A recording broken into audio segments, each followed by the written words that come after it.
नमस्कार, आप देख रहे हैं प्राइम न्यूज और मैं हूं आपके साथ आलोक शुक्ला। आज उत्तर प्रदेश में एक बार फिर से पुलिस की गोली बोली है। जी हां, उत्तर प्रदेश की पुलिस ने एक एनकाउंटर किया है। एनकाउंटर हुआ है परवेज अहमद का।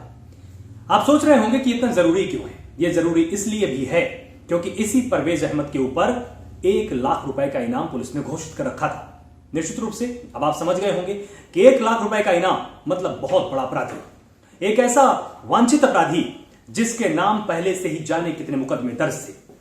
ये नेपाल के रास्ते गोरखपुर से होते हुए पूरे उत्तर प्रदेश और पूरे उत्तर भारत में नकली नोटों का सिंडिकेट चलाता था। अब आप अंदाजा लगाइए कि यह कितना खतरनाक अपराधी था और लगातार वांछित चल रहा था।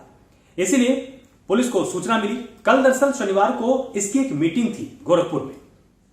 अचानक वो मीटिंग कैंसिल हो जाती है और आज यानी रविवार दोपहर 3 बजे इसकी मीटिंग फिक्स होती है। रविवार को जब इसकी मीटिंग फिक्स होती है तो 3 बजे के आसपास ये अपने एक साथी के साथ बाइक में नकहा क्षेत्र जा रहा था। उसी वक्त पुलिस को सूचना पहले से मिल चुकी थी। पुलिस ने फील्डिंग बिछा रखी थी। जैसे ही ये आता है पुलिस इसको रोकने का प्रयास करती है, लेकिन ये पुलिस पर जवाबी फायरिंग करता है। पुलिस को भी जवाब में फायरिंग करनी पड़ती है और इसको 4 गोलियां लग जाती हैं। ये वहीं पर ढेर हो जाता है। हालांकि इसका साथी वहां से फरार हो गया है। साथी की लगातार अभी भी तलाश की जा रही है। जब इसका एनकाउंटर हो गया उसके बाद से ही पूरे अंडरवर्ल्ड में बहुत ज्यादा खलबली मच गई।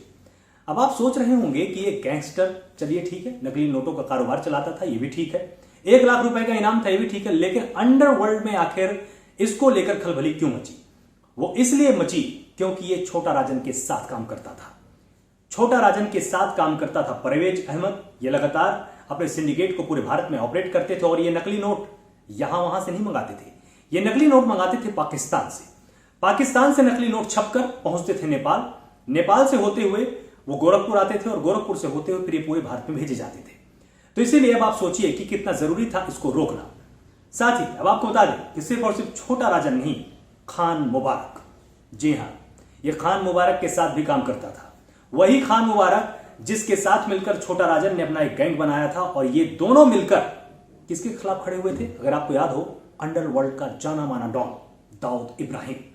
ये वही दाऊद इब्राहिम है जिसने मुंबई में राज किया और मुंबई में राज करने के बाद बाहर चला गया और लगातार पूरे देश में अपने गैंग को ऑपरेट करता रहा।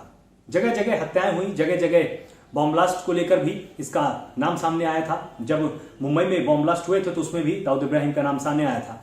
उसी के खिलाफ छोटा राजन और खान मुबारक ने एक साथ गैंग बनाया था। अब आप सोच रहे होंगे कि छोटा राजन चलिए अपनी जगह है, खान मुबारक का नाम मैं इसके साथ क्यों जोड़ रहा हूं? जरूरी है। अब आपको मैं ये बताता हूं कि इन दोनों के बीच में कनेक्शन क्या है।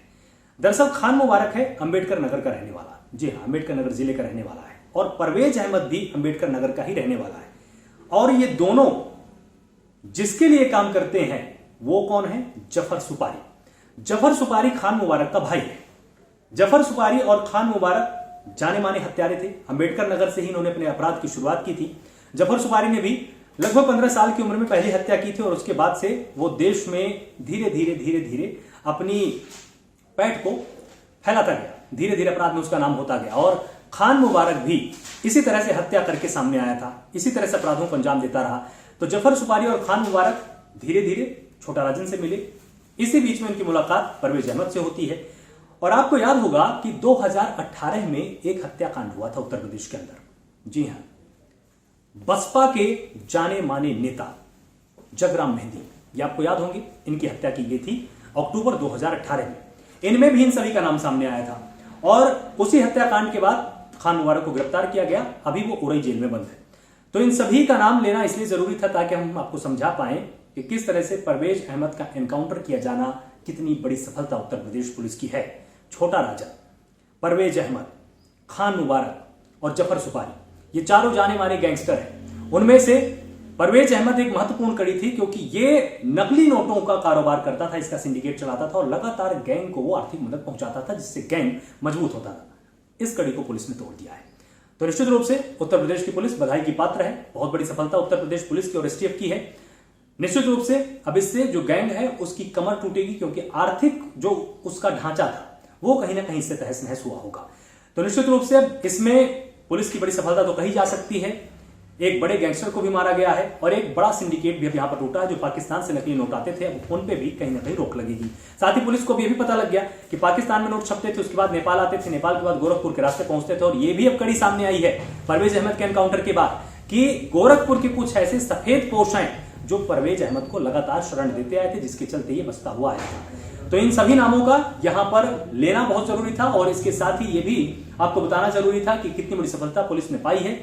लगातार इसी तरह के अपडेट्स के लिए, इसी तरह की बारीक तहकीकात के लिए आप जुड़े रहिए प्राइम न्यूज के साथ। इसी तरह से अपडेट्स आपको मिलते रहेंगे। नमस्कार।